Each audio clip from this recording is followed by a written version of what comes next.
Well, this one will be a little bit new. Commissioned review time, and I was commissioned to take a look at a Doctor Who fan audio. So this is a piece. Well, actually, before we get to the specific thing, let me talk a little bit about what the overall sort of project that it was a part of.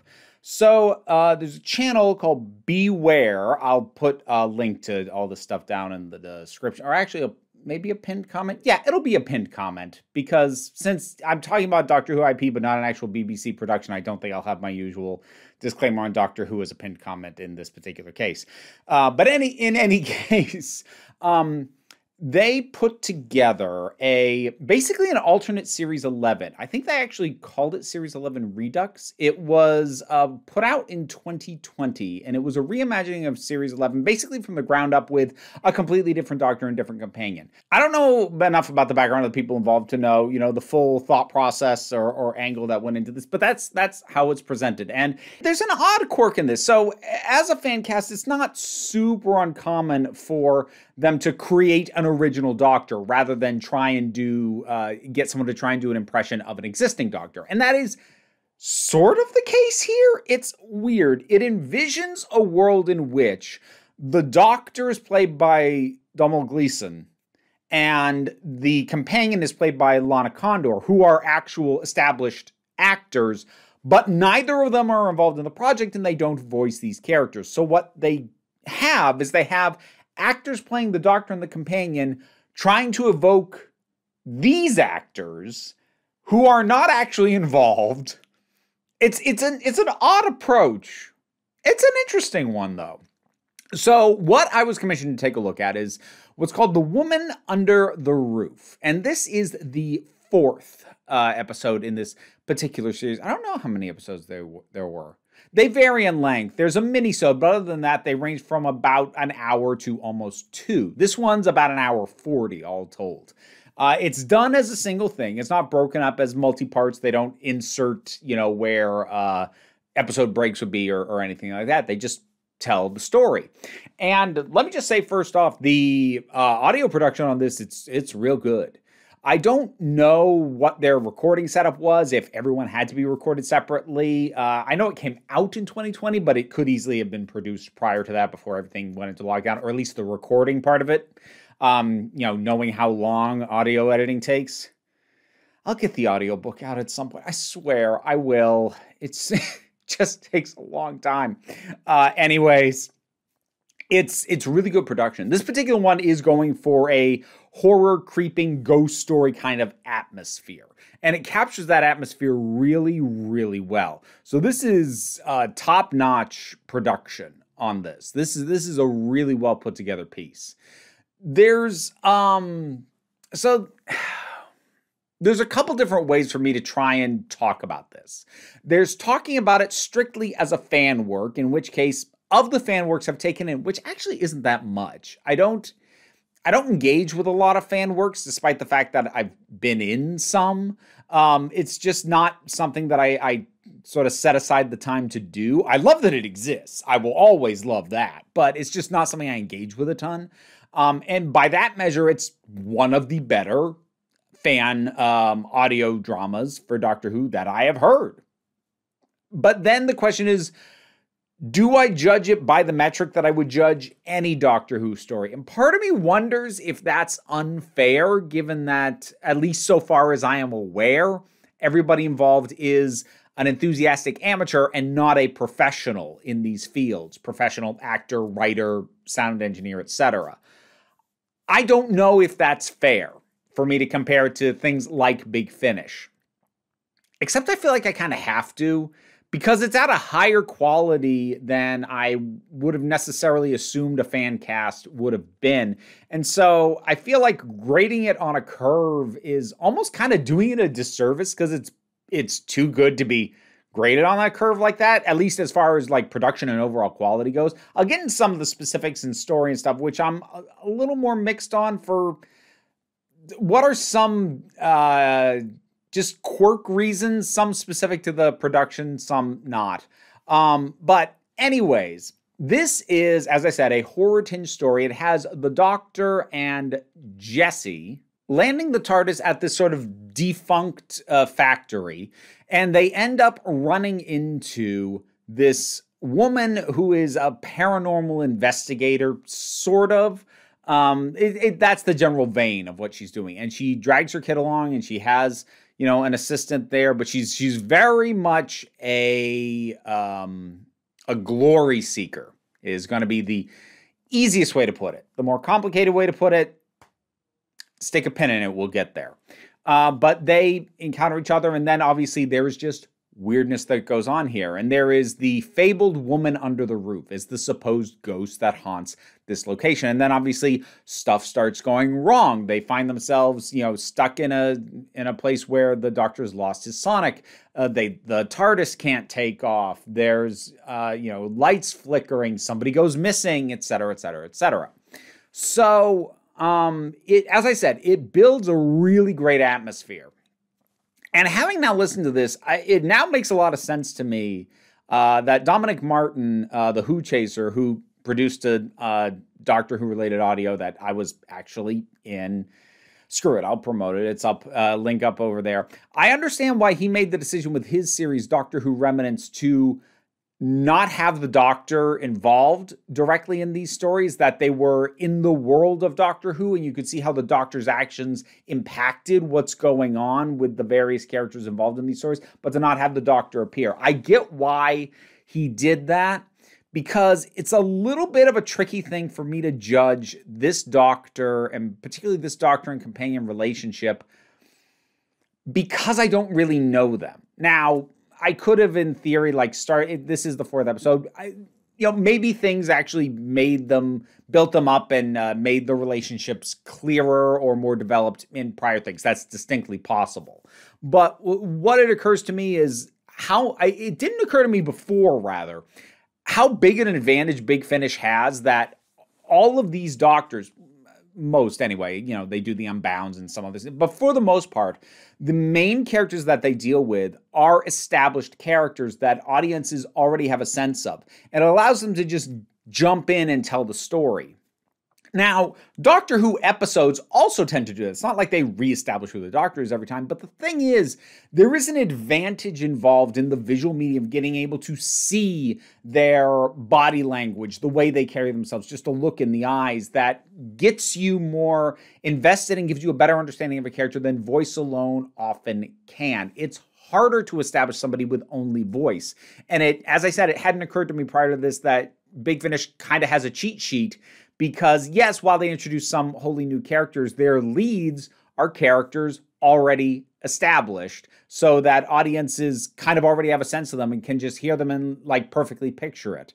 And it all clicks and makes sense. Oh, there's one other thing about the audio that was an interesting choice. And when it first started, I was like, ooh, is that going to work? And part of me is still I don't know. But then it was completely unintrusive and it never took me out of it. So I guess I have to say that it worked, which is that there is a narration.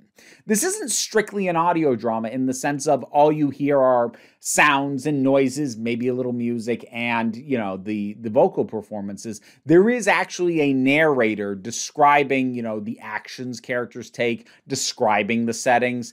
And like I said, it's a slightly unusual choice for what is otherwise an audio drama. It's not presented like it's an audiobook.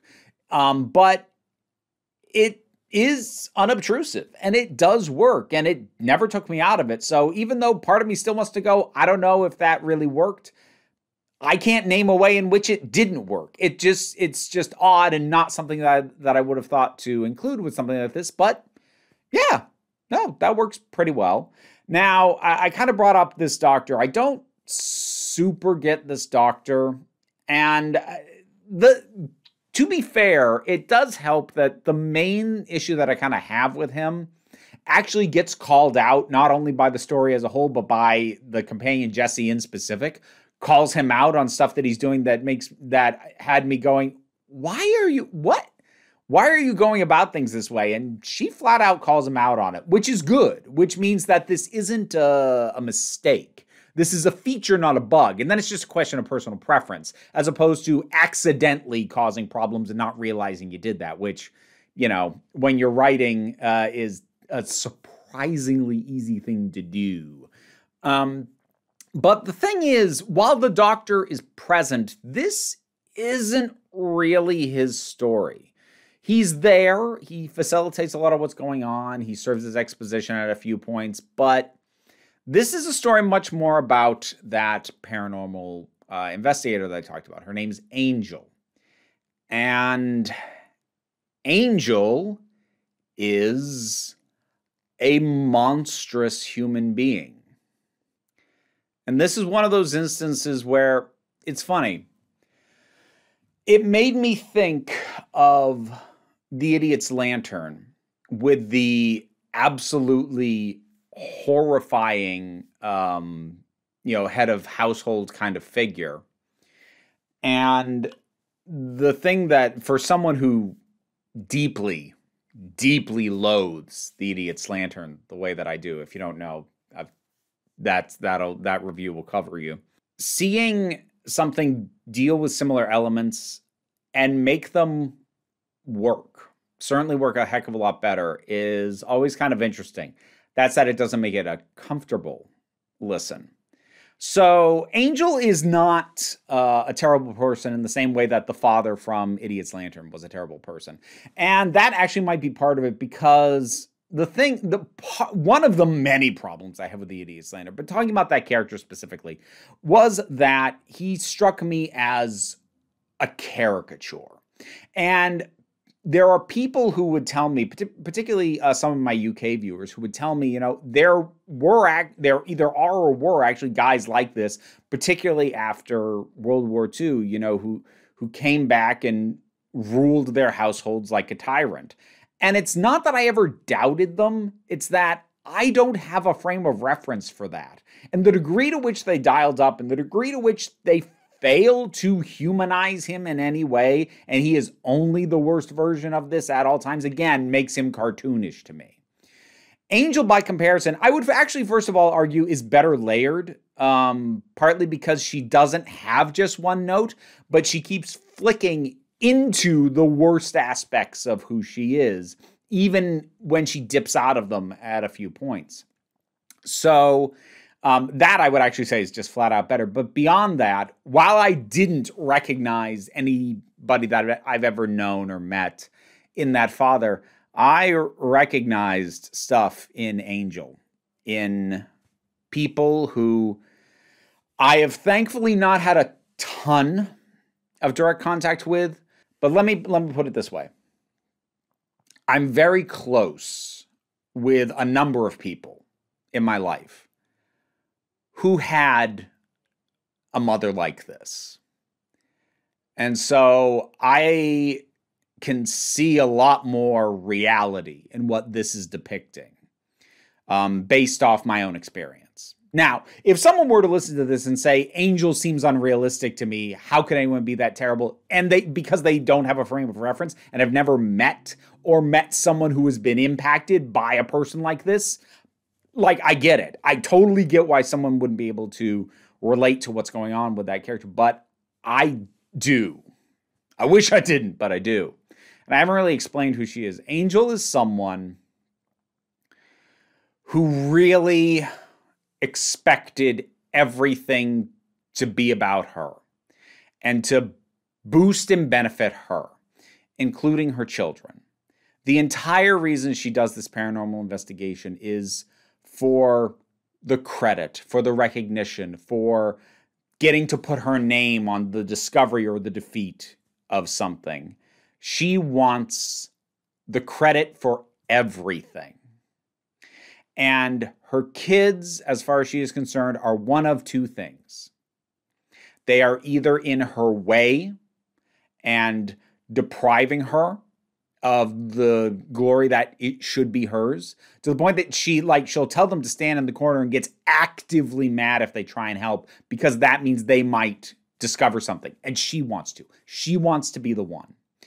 And the other thing is, in the circumstances where her kids do something that she didn't want them to do, but gets a positive result, she takes credit for that too, because they're her kids. So she gets the credit, even though they did it. And this is taken to a very far extreme, not an unbelievable extreme, but it's taken to an extreme And again, I have regrettably just enough of a basis in experience and, both personal and vicarious to see how far she goes and go, yeah, I have met this person.